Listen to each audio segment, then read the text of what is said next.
džez umetnici Lena Kovačević i Jovan Maljoković, glumac Miloš Biković, mecosopran Ana Binicki, novinar Jovan Memedović. Samo su neki od 53 ovogodišnje dobitnika priznanja Zlatna značka. Žiri je svoje odluke doneo jednoglasno. Ovi ljudi svojim radom doprinose afirmaciji autentične duhovne i kulturne vrednosti naših prostora.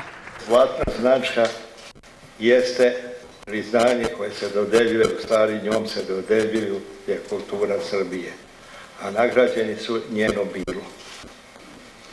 Njeno bilo, dakle, širok spektar, i oni su dokaz, i ovi, i prethodni, i budući su dokaz da u Srbiji ima kulture, mada nam se ponekad čini u našem odnosu prema njoj da je nismo tako zaslužili. Godišnje priznanje je znak zahvalnosti za nesebičan angažman i afirmaciju srpske kulture i doprinos razvoju bilateralnih odnosa Srbije sa zemljama u kojima žive.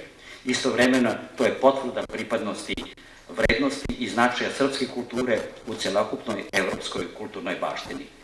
Priznanje koje dodeljuje Kulturno-prosvetna zajednica Srbije sastoji se od pozlaćene značke i povelje grafičkog lista. Na sceni Raša Plaović u Narodnom pozorištu uručena je 39. put.